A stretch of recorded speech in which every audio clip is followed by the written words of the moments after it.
و دوم برای چی و چی مقصودی پیدا کرده، جواب این سوال را نیز آن ذاتی داده است، مثل که طرف نبی علیہ السلام منصوب است که قال الله تبارک و تعالی كنت کنزا مخفیا فاردت ان اعرف فخلقت الخلق،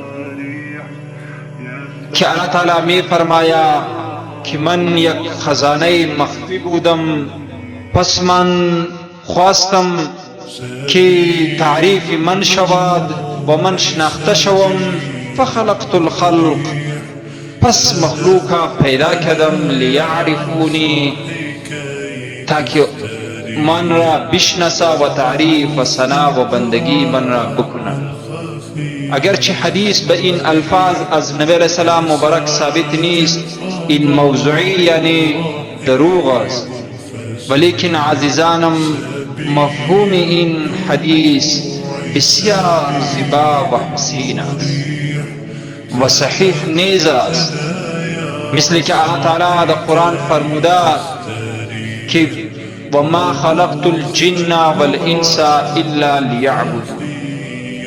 تفسیر ابن عباس رضی اللہ عنہ کرده است که ای لیعرفو، که من انسانها و جنیات را برای ازی خاطر پیدا کردم که من را بشناسه، تعریف و ثنا و بندگی من را بکنه.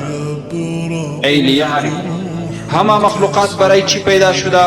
آن خالق و پیدا کننده فرموده که و خلق لکم ما فی الارض جمیعا، این همه مخلوقات که در دنیا وجود دارند برای انسان پیدا کردم و انسان برای تعریف و ثنای آن ذات پیدا شده است.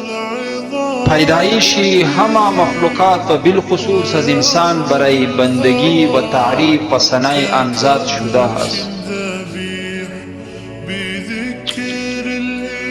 حالا ببینین عزیزان من، همه مخلوقات بقدر طاقت و علم خود مقصود خود را شناخته و انجام میدهد، بدون انسان، بدون من و شما.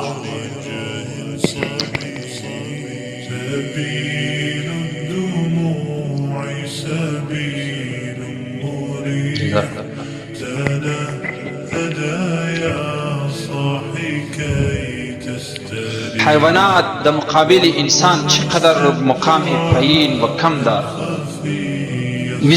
مثل زمین و آسمان هفتم، بلکه از این بسیار فرق زیاد دارند.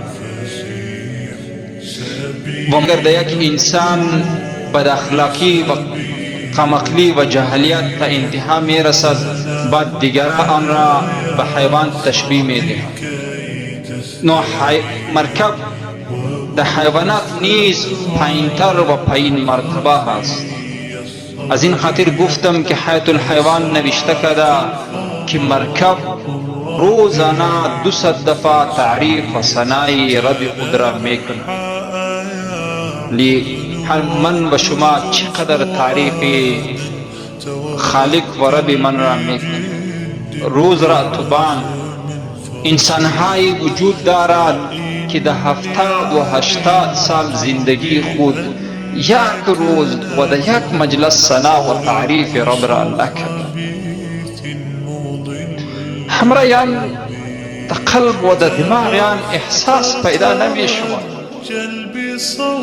که آن ذاتی که برای من اینقدر احسانات و نعمتها کرده است یک روز در یک مجلس ثنای آن را بکنم. چقدر ما تعریف دیگران را میکنیم. اگر یک کس همراه ما احسان کوچک و کم میکنه، بعد در هر مجلس تعریف آن را میکنیم، فلان این رقم و این رقم و این رقم. و آن ذات برای ما و شما چقدر احسانات کرده است که آن خود فرموده است که و این تعدوا نعمت الله لا تحصوها. اگر همه انسانها و جنیات و احسانات جمع شوند و نعمتهایی که برای یک انسان آن ذات کرده است حساب کردن بخواهد و عزته و جلاله، با بزرگی و عزت آن ذات قسم حساب کردن آن را نمیتواند. چقدر کوتاهی و افسوس است. ما چرا تعریف و ثنای آن ذات را یاد نداریم و نمیکنیم؟ و در آخر این آیت الله تعالی بسیار یک گله بزرگ از من و شما کرده است. از دیگر مخلوقات نکرده، از حیوانات و دیگران، چرا که آن کار خود را، مقصود خود را مطابق عقل و طاقت انانیت دارند و انجام می دهند.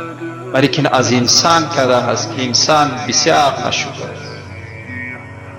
ولیکن از من و شما کرده که الله تعالی می فرماید که و ان الانسان لظلوم کفار، انسان بسیار ظالم و ناشکر و ناسپاس است.